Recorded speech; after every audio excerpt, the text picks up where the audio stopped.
magacan takfiir nalama yiraahdo jamaacada islaamiya ayaa magaceeda la yiraahdaa. Magacaas waa magac maaragtay iska yara maag ah oo ay jamaacada lagu dhajiyo laakiin aan la dhihin dalka ka shaqeeya qaybo kamid ah jihaadiin iyo sheegto noocan ma marka oo dagaalama qayb kamaniin meel la iskama soo galo dhaqan reer waxa jira la takooro oo ay yiraahdaan Soomaalidu lagama guursado waa sidan yani takoorka Soomaalidu waa la yaqaan adinka ka war xagin anaga waxa way bari baan kana ma guursato bari baan kana ha anaga laba shado aan ugu xiran qofka akhlaaqdiisa iyo diintiisa raali in ka noqono waxa weeye waa qofkaas qof geeyaan la guursanay kuma xirna midabkiisa iyo qabiilkiisa iyo luqadda ku hadlaya iyo meesha uu ka yimi waxaas oo dhan shuruud ma haba yaraatee waxa weeye wixii Soomaalida wala garanaya wixii dhibaato soo maray iyo kuwa hadir ay ku jirto waa loo yahay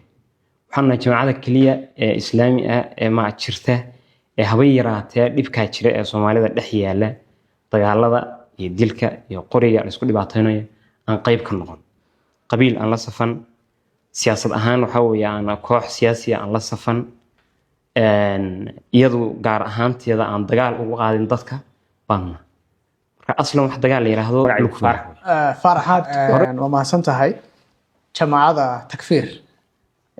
horaantii sanadihii 2000 wixii ka dambeeyay bay aad ugu soo shacbaxday Soomaaliya wiliba 2008 meelaha koonfurta Soomaaliya jamaacada takfiir waa jamaaca aankay ah sidee soo shaqeysaa bismillaahir rahmaanir rahiim horta awalan waxaan rabaa inaan saxo magacan takfiir nalama yiraahdo jamaacada islaamiya ayaa magaceeda la yiraahdaa. Magacaas waa magac maaragtay iska yara maag ah oo ay jamaacada lagu dhajiyo laakiin aan la dhihin. Haddaan yar ku laabto erayga takfiir macnaheedu waa gaalaysiin waxa weeye erayga gaalaysiin marna waa sax oo sharciyadu waafaqsan yahay marna waa khalad. Marka jamaacada takfiir la leeyahay haddii laga wado waxa weeye dadka muslimiinta ah ee aan xaq u lahayn in la gaalaysiiyo baad gaalaysiisan haddii laga wado waa khalad iyo wax aan qabin oo aan manhajkeena iyo muctaqadkeena midna kamid ahayn oo lagu dhajinayo weyn. Haddii laakiin la leeyahay wixii Allah iyo rasuulkiisu ay gaalaysiiyeen baad gaalaysiisaan taas iyada sax weeye. wixii Allah subhanahu wa ta'ala iyo rasuulkiisu ay gaalaysiiyeen oo aayadaha iyo waxa weeye axaadiista ku cad inay gaalnimo tahay waanu qabnaa Allah baanu ka cabdana. iminka magac kala aad sheegtay waxa tiri jamaacatul jamaaca islaamiya yani waa koox muslimiin ah magaca takfiir baad caan ku tihiin Soomaaliya dhan dadku idin yaqaanaan adigu naftarkiina dadka qaarkiina soo taqaanaan marka magaca xagee idin kaga baxay magaca markii hore miyaan la baxdeen oo dib idin kala xumaaday mise xagee ka yimid may magaca si soo marka qof magac marka loo bixinayo laba siyood baa loogu bixiyaa inuu la baxo oo isagoo raali ka yahay oo la baxo iyo in uu yahay sifo uu wato sida qofka hadar dheer oo kale hadii hebel dheer loo bixiyo waxa weeye de lagu xad gudbin moogto waa astaan iyo sumad uu leeyahay weey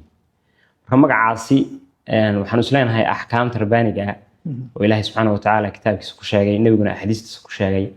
oo sidii ay ahayd aan u nari ayuunba magacaasi ugu raacay Soomaalida inta badan waxa weeye waxay sameeyaan istaadraayaan wax la yiraahdo waxa dadku ay ka soo horjeedaan inta badan way ka leexdaan laakiin wixii hadda sharciyadu waafaqsan yihiin in lagu dhiirado oo lagu hadlo waa arrin sax weey magacaas kulli cidii noo bixisay iyo cidii noo taqaana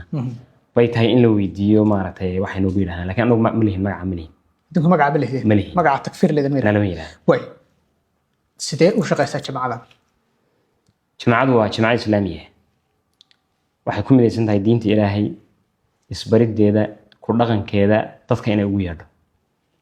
sidoo kale waa jamaaco silmi ah oo nabadgeliyo oo dadka si buuxda amaan u siiso dacwadeeda iyo waxa ay fidinayso khayrka aan si nabadgeliyo ah oo aan cunfi lahayn dadka ugu gudbis marka intaas ka dhaxaysa wixii kale oo dana gaar ah ama qofku si gaar ah ula xiriiro adduunyadiisa iyo xaaladihiisa qof walba si gaar u maartay ula xiriirana laakiin waxa ka dhaxeeya jamaacada iyo wada shaqaynta ka dhaxaysa waxay tahay diinta Ilaahay iyo maartay isbarideeda iyo faafinteeda iyo ku dhaqankeeda in la iska kaashado intaas jamaacada midaysan koox badan ama jamaacooyin badan baa dalka ka jira qaarkood waa hubeysan yihiin qaarkood waa siyaasiyiin qaarna waa shacab dagaaladii dalka ka dhacay siyaasadeed diimeed dee dalka waad ka jirteen marna ma ka fakirteen inaad noqotaan qoriga qaadataan maya haba yaraatee waxaa weeye wixii soomaalida waa la garanaya wixii dhibaato soo maray iyo kuwa hadeer ay ku jirto waa la ogyahay waxaana jamacada keliya ee islaami ah ee ma jirta ee haba yaraatee dhibkaa jira ee soomaalida dhex yaala dagaalada iyo dilka iyo qoriga la isku dhibaataynayo aan qayb ka noqon qabiil aan la safan siyaasad ahaan waxaa weeye aan koox siyaasi aan la safan iyadu gaar ahaanteeda aan dagaal ugu qaadin dadka baanna marka aslan wax dagaal la yiraahdo lukumali hore iyo hadda toona maxaa ugu yeelan weyde sababtu maxay tahay waxaan ognahay dagaalada socdaa inay kuwa xaq ahayn dagaalkuna waxaa la galaa markuu xaq yahay ila dagaalka waxa weeye waa nafaa go'aya wax lagu dhiirado maaha marka dagaalka waxaa la galaa oo lagu dhiiradaa oo geesinimadeedii iyo ragnimadeedii looga baahan yahay qofka markuu xaq yahay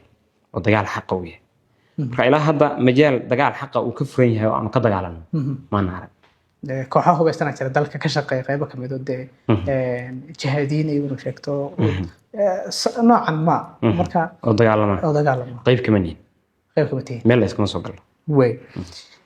sidee dadka u gaarsiisaan dacwada in ay qaataan mabda aad aaminsantihiin wallaahi horta ereyga dacwo macnaheedu waxaa weeye waa qofka oo loogu yeedho xaq markaa uusan ku sugnayn sida loo fidinayo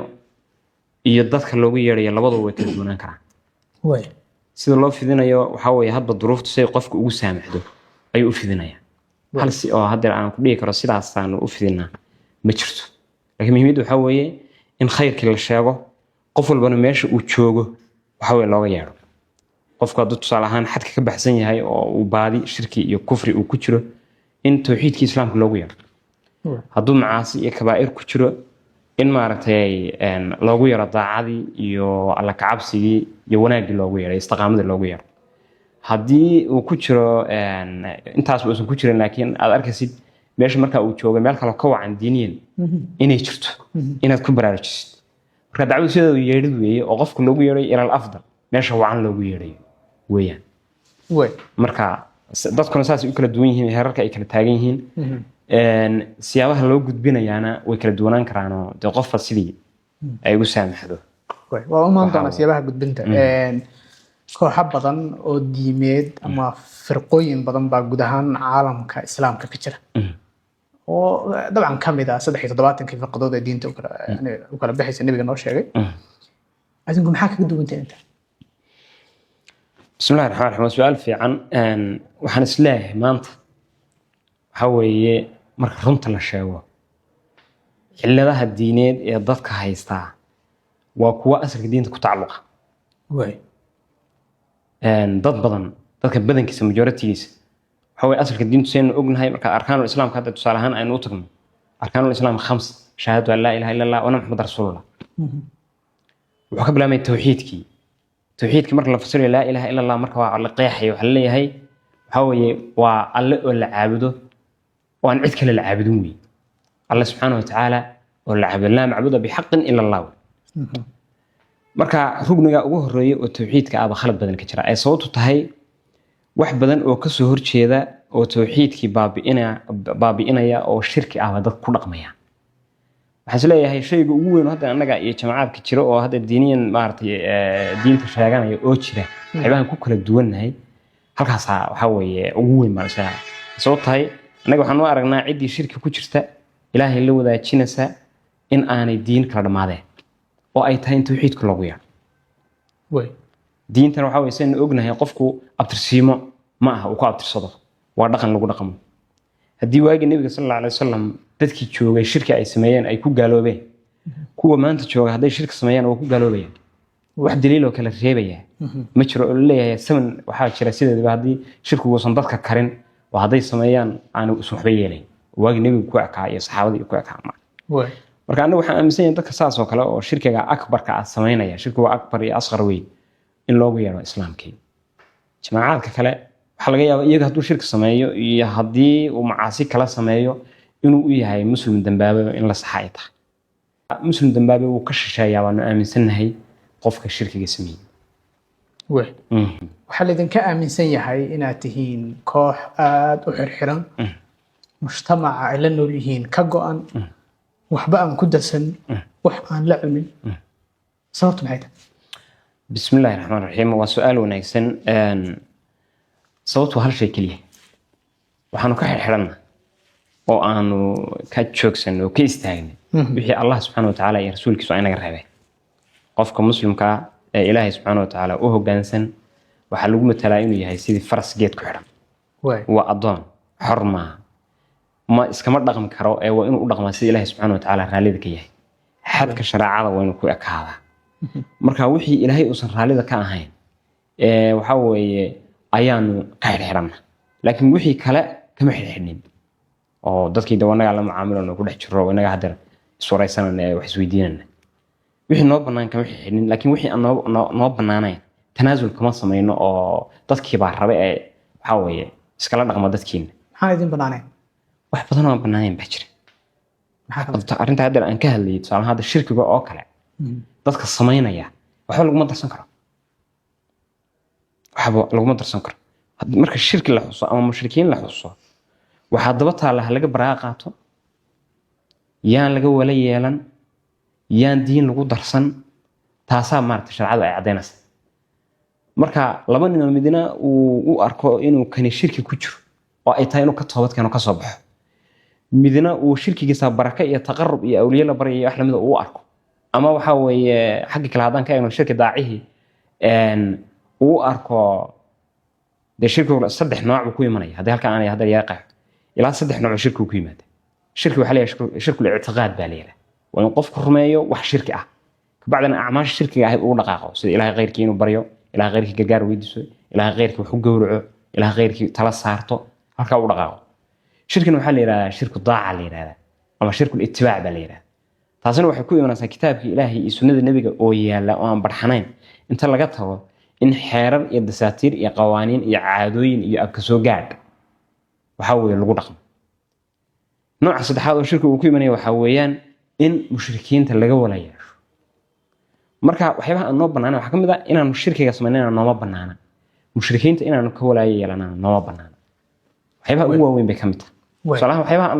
la isugu iman karaan dadka halka la kala taagan waxa kamid ah gowrici oo kale gowrici oo kale ayaa maartay ayaa kamid ah aad u artay inuu shirka sameynayo wixii uu gowracay xalaal ma hayelay waxa weeye shuruud buu gowrac leeyahay waa inuu qofku yahay qof muslim oo sax ah qof mushrik aan ahayn ama ahlu kitaab yahay marka gowracaas oo kale la isugu iman karo guurkii oo kale la isugu iman karo tan guurkaan raayna su'aalka weydiin bulshadu waxay markaan saalaayahana kama wada dadka oo dhan kama wada waxaan ka wadaa dadka shirkiga sameynaya dadka shirkiga aan sheegay aan soo qeexay sameynaya waxa weeye wax badan oo ay sameynayaan oo shirkiga ay sameynayaan ugu weyn yahay oo iyaga oo la xigsado oo laga wala yeesho ku xigo oo mucaamalaad kale oo diiniya ay ku xigaan ayaan maarta noo banaaneen hadda ay wadiso su'aasha ah sheekh farax shirkigaasi ka sakow adinku waxaa laydin sheegaa in aadan guursanin gabadh aan ka mid ahayn jamaacadiina xataa haddii ay tahay gabadh wadaaga oo masaajidka ku xiran oo culimo oo hagaagsan oo qoys wanaagsan xitaa ka soo jeeda waxba kuma darsataan ma guursataan adinka unbaa isguursado iyo gabadh markaa ka mid ah kooxdiina ayadu maxaa dhacay gabadha kale ee banaanka joogtay yani aan kooxdiina ka mid ahayn ee muslimadda ah ee wanaagsan inaad guursataan maxay idin diiday gabadh kastoo muslimada oo ilaahay waxiday oo shirkiga iyo baadida maanta yaala barika guurkeedu waa xalaal haddii aanay kamid ahayn kuwa sharcadu ay xarimtay oo de waxa weeye kuwa dawaatul maxaarim ah baa jira waa kuwe waday hooyadii iyo hawreertii waxyaabaha la midka ah hadayna ahayn kuwa sharcadu ayna ogoleen guurkooda gabadh muslimada oo muwaxidada oo shirki iyo baadi barika ahna ay tahay wax islaamnimada hadda toole baabiinayna ayna ka muuqanin guurkeedu waa xalaal laakiin ma guursataan oo lama arka taas ma waxa weeye hadii macnaheedu ma laga yaabo in gabdha joogin fiican oo hagaagsan inay joogin ma aha laakiin waxa la sheegay inaad adinku dooneen inaad shuruudiina ay tahay gabadh kamid ah jamaacadiina kaliya inaad guursataan oo aadan banaan kale jamaacada yada horta dadku markay wada shaqeeyaan oo jamaac ahaan ay u midaysan wada shaqeeyaan dabcan wax badan oo macaamil ah aan dadka kala dhex marin ayaa dhex maraya laakiin mabda'iyan iyo aragti ahaan iyo maarta haddaad weydiisay diiniyan ii weydiisay waxa weeye gabadh kasta oo muslimad ah oo muwxidid ah oo wax islaamkeeda dhaawacaya iyo baadida hadda maanta dadku u badan yihiin ee muuqatay aad moodo inayba dabooshay bari ka ah anaga guurkeedu waa xaraam way masaajidkeena masaajid baad leedihiin oo idin gaar ah oo jamaacada takfiir aan kasoo magaca ka cabateen maadaama bulshada og yihiin say u ogaadaan cidda la wareysanaya weli kuugu yeeraya kama dhigna in magaca la yiraahdo masaajid baad leedihiin kucaan ah jamaacada takfiir ku yaala magaalada Laascaanood waxaa la sheegaa dadku masaajidadiina masaajidada kale horta kuma tukataan baa leeyahay oo dadka kulama tukataan haddii salaad idin ku qabato xitaa wadada martaan masaajidkiina qofka markuu yimaado ku tukadaan oo meeshuu ku tukado waa dhaqdaan oo waa nadiifisaan qofkan qofka aad markaa ka maalin waysan waxa ku tiraadaan ma soo muslantay arrimaha maxaa ka jira bismillaahir rahmaanir rahiim waa su'aal wanaagsan horta su'aalaha ay weydiinaysa gabi ahaantood waa wax magaalada ku jira oo dadku is weydiiyaan kuguna hadda tole dhaliil maayo oo wax maqashay weey taa masaajidkooda jamaacadaas masaajidka ay maamusho qofkii yimaada dabcan inuu ku tukado meeshuu uu ku tukaday waa la dhaqaa wax ka jira ma jira waa been raad iyo salmina lahayn haddaad doonaysid inaad soo xaqiijisidna salaada qurban saraacnaa bal meesha kusoo tukato waxa weeye in la dhaqay in kale Soomaaliya taa inta soo gudbisaa waa mid labaad qaar kamid oo idin kamid yihiin sheegay oo Nairobi ka hadlay gabadh waliba waraysi bixisay waxay sheegtay su'aashan kale la weydiiyay waa runtii waa iska maydhaan gabadhaasi waan daawada laakiin waa muhiim halkan inaan majaalkan uga faa'iideysto gabadhaasi iyo waxay ahayd inaan halkan ka sheego gabadhaasi qof jamaacada kamid ma ahayn laba gabdhood bay horta ahayn midna su'aalay weydiinaysa midna waa la weydiinayay laba gabdhood waxay ahayn isku group موضوعنا من اللي صوت ديارسداي oo jiliyana buu ahaa way su'aalaha noocan baan soo diyaarsanaya adan ku weydiinaya adiguna saa uga jawaab bimaana sidii dadka lagu dacaydeyn jiray uga jawaabay tir marka labada gabdhood way islahaayeen gabadhan oo xijaabada qaadatay ee istir jamaacada inaad tahay iska dhigna waa la ogaaday oo may ahayn jamaacada shaqana kuma ilahay Soomaaliya garan waxa ay ku hadlaysayna ma ahayn wax maadada jamaacada kamid ah way haddii laydin casumo oo guryaha eheladiina aan kamid ahayn kooxdiina takfiirka aan idinku casumo ama munaasabad muhiim ah idinku casumo waxba kama cuntaan mana tagtaan munaasabadaha maxaa dhacay bismillaahir rahmaanir rahiim waxa weeye waxaan u daba socotaa in aan maadaama maanta ay wax badan oo baadiye jiraan tayib halka wax yar aan ku laabto hadda mujtamac been mujtamacu dadku waa dadkeeni wanaagaan la jecel xumaantana waa la neceb garanaysaa waxaan nahay dadka kaliya wax dhibaato oo laga tirsanaya ayna jirin si nabadgelyo oo silmiya dadkooda ula nool laakiin ummadda markaan dib ugu laabano dadka saddex meelood baa laga hogaamiyaa saddex meelood baa dadka laga hogaamiyaa hoggaan siyaasadeed hoggaan dhaqan hoggaan diimeed hoggaanka siyaasadeed waan ognahay maanta siyaasadda dalka ka jirta ma aha siyaasad sharciye ma kitaab ilaahay iyo sharci ilaahay wax ku maamulaa xeerar iyo dasaatiir iyo qawaaniin ayay wax ku maamulaan kuwaas meesha xiriirka la leeyihiin iyo meesha ka soo burqadaan wax la yaqaan weey waxba hadda inaan ku dheeraado ma rabo halka marka waxa weeye waxa muuqatay sharciyada ilaahay oo wax lagu maamulin maxay tahay xukun ahaan soo baxaysa waa shirkida ilaahay subxaanahu wa ta'aala wuxuu leeyahay quraanka markuu ka hadlayo ittakhaduu ahbaarahum wa ruhbaanahum arbaaban min duunillah marka yahuudi laga hadlayay iyo nasaarada waxay ka yeesheen culimadoodii ahbaartii iyo ruhbaantii wax ka dhigteen arbaaban min duunillah bay ka dhigteen rabbiyaal bay ka dhigteen sida rabbiyaal uga dhigteen uma sujuudin uma ay rukuucin ee waxbay u dajiyeen sharciyada ilaahay khilaafsan markaas ku raacay garanaysaa halka marka sharciyada ilaahay waxaan ahayn baa degsan oo la isku raacsan yahay dadka lagu hogaamiya oo kuwa siyaasiyiinta madaxda aan madax ku yihiin kuwa kalena ku taageeraan oo shacabkooda ku yihiin ma su'aasheed kama jawaab wali isu aan markaa waxaan doonayaa halka inaan wax yar qeexaan doonayaa moogta qolada labaad waa hoggaanka dhaqanka iyaguna xeerar iyo dasaatiir iyo qawaaniin bay wax ku xukumaan wadaadadu iyaguna kuwaasi wadaadadu u yihiin oo masaajidooda la gala marka su'aashu waxay ahayd masaajidda maxaa ugu tuway saas ma ahayn casmadaha caasimadaha marka maadaama saa ay tahay waxa weeye hubin bay naga maadaama shirkigii maanta uu batay dowladda islaamka wax ku controleysa ayna jirin waxa weeye in aan waxa aan cunano iska hubino oo aan saana wax khaldan ugu dhicin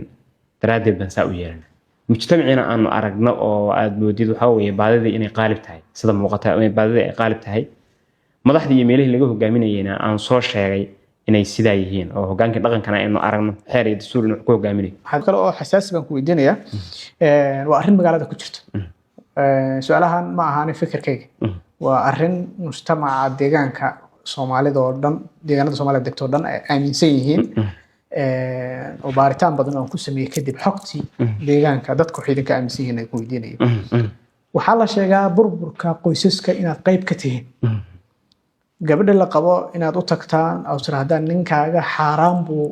kugu qabaa inta even haddii lacala ay carruur dhaleen in ay tirahdoo dee xaaraan bay carruurtan ku dhasheen oo aad reerkii burburisaan gabadhii aad jamaacadiina soo gelisaan gabadhiina kadib aad idinka guursataan qoyska dhan aad dhisnaa aad sidaa ku burburisaan arrimaha maxaa ku jira bismillahi raxmaani raxiim arrintaas waa dacaayad raqiisa wax ka jira ayna jir waana maag waxa weeye waana midoo aniga arrimahaasi in saan loo jaayfeeyo oo farxooyinka inta aragna loo xambaariyo anaga sugnaansho iyo kalsooni bayna siisaa waxna ma yeesho arrinta iyada ah wax ka jira male gabadh nin qabo oo meel degan intaan u tagnaa heblaayay ninkan xaraam ku qaa ilmaha dhashayna sharci kuma dhalan oo wax xaraan inaan niraahdo hore nooga suuroobin mabda'eena ka mid ah waxaan sameeynana ma Soomaaliya laakiin hal arrin baa laga yaabaa inay dadku ku khaldayaan arrintaada ay weydiiso ah dacwada say u fiirsan iyo dacwada baabka dacwada markaan dadka dacwada u sheegano waxa weeye anagu khayrka dadka dhan u sheegnaa mid yar iyo mid weyn iyo mid rag ah iyo mid dumar ah waa u sheegnaa waxa laga yaabaa inuu nin kaliya yimaado inay gabadh kaligeed ay jamaacadii waxbarashadeedii iyo maartay khayrka sheegaysa ay waafaqdo gabadhkii nin kaliya inuu waafaqo cunug dhalinyaro qof dhalinyaro inuu waafaqo dad reer isu ahaa oo maartay nin inta loo sheego oo khayrkii loo sheego dacwadii iyo wanaagii loo waana wax wadaadada dhan sameeyaan saada wadaadada hadda ku laabano de wadaadadan saxwaadka iyo maartay waxa laga yaabaa nin oo qolyahan qaadka iyo waxa cuna in ay gabadhii iyadu ay hawsha ka soo horjeedo oo dacwadii ay ku wada bacda iyadii ninkii iska hor yimaadaan ay ku tiraahdo niyo haddana qaadkan iska daynin iyo mukhadaraadka oo wadaadadan iska daynin waa inagu kala dhaqaaqna bacda in lagu kala dhaqaaqaba fursadahaas oo kale waad ka faa'iideysataa dhageysan marka kuwa hadda lagu madaceedayo lama yiraahdo qolihii qaadka diidi jiray ayaa gabadhii ninkii ka kaxaystay lama yiraahdo marka anagu markaan dadka diinta ugu yeedhano haddii gabadh tiraahdo khayrkan diyaar baan waa de waa la baraa diin yiraahdo sidoo kale haddii reer isu ahaayaan inay isku waafaqaan oo ay khayrkii wada waafaqaan waa laga yaabaa inay isla fahmi waayaan oo marka ay ku kala tagaan way dhacdaa inay labadoodaba waafaqi waayaan way dhacdaa inta way dhacdaa laakiin anaga targetkeenu ma aha inaan gabdhaha dumarka ka xaysano oo waxa weeye aan kaliya dumar kaliya taana waxa ku cadeynaya jamaacada ma dumar kaliya ragga dumar waa joogaan soo ragga dumar ma joogaan haddii dumarka kaliya aan dacwada ugu yeedhno ragga yaa ugu yeedhay ragga jamaacada ka midka ah yaa dacwada ugu yeedhay taasaa su-aal mug in waxba ka jirin baqateen kala nin san galo banaankiisa joogo nin dhalinyaro oo banaankiisa joogo may taas wax ka jira nin rag oo isaga reerkii isaga hogaamiye go'aansaday inuu isaga iyo qoyskiisa ka dhaadhiciyo idinku soo biiro tan ninka curdaan ku helaysan anagu dacwan wadnaa dacwada cidii waafaqdana waa soo dhaweynaa waxna waa baraa isaga iyo wixii la xiriira iyo say xaaladihiisa u xarsanayo oo wax isaga si gaar ugu yaal su'aal kale oo muhiim ah dhaqan iyo waxa jira soo jireenaya iyo xeerar Soomaalidu leedahay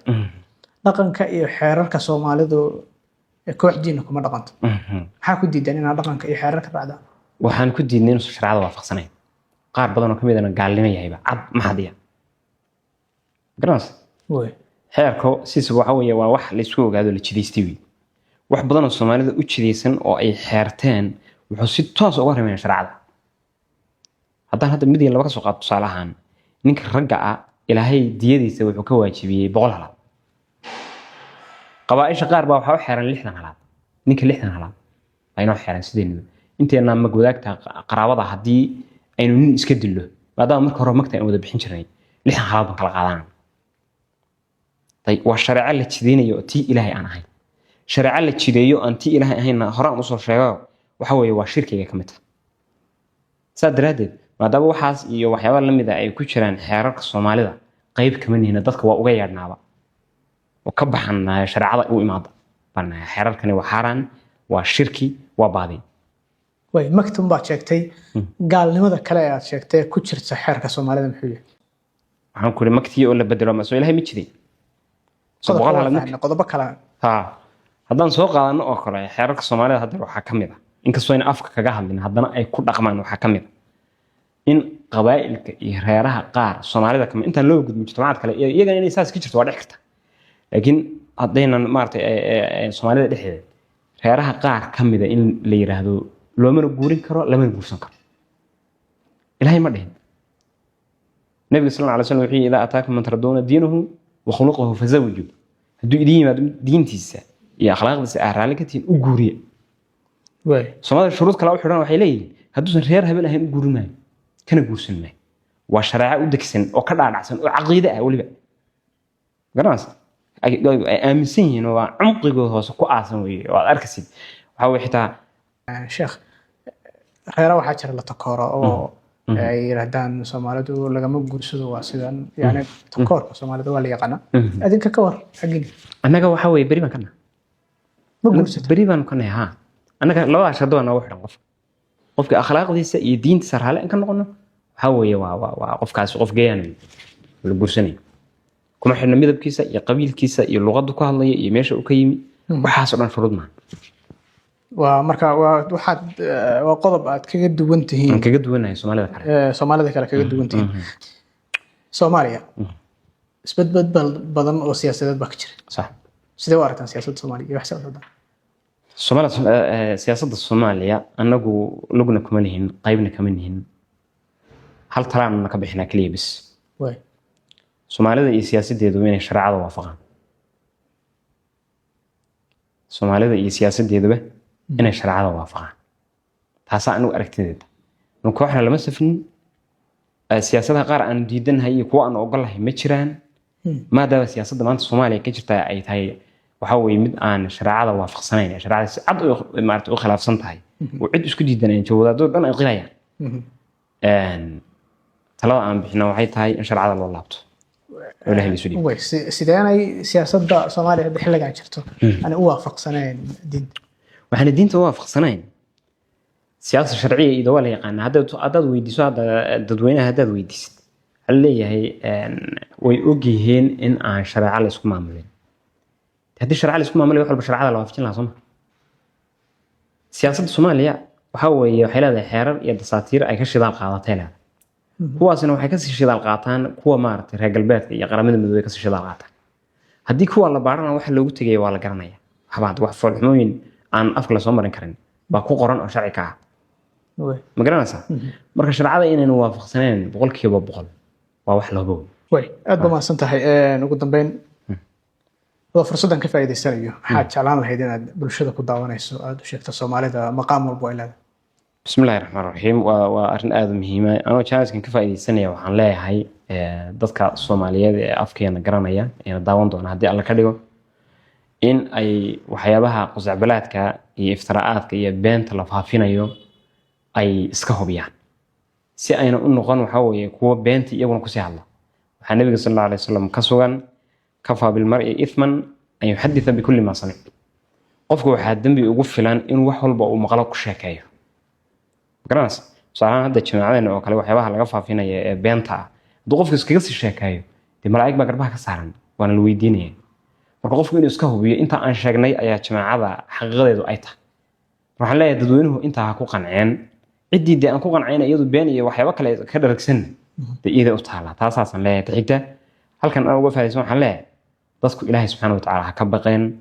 sharciyada Ilaahay iyadoo kaamila oo waxna laga bedelin waxna lagu darin bay taala qofkii raacana way ku filan tahay Ilaahay wuxuu leeyahay subhanahu wa ta'ala alaysa Allahu bikaafin 'abda so Allah subhanahu wa ta'ala wuxuu ku filayn adoonkiisa waa ku filayn marka sharciyada dastuur inoogu filan iyada xeer inoogu filan iyada sharaf inoogu filan iyada nolol inoogu filan inuu sharciyada Ilaahay u laabano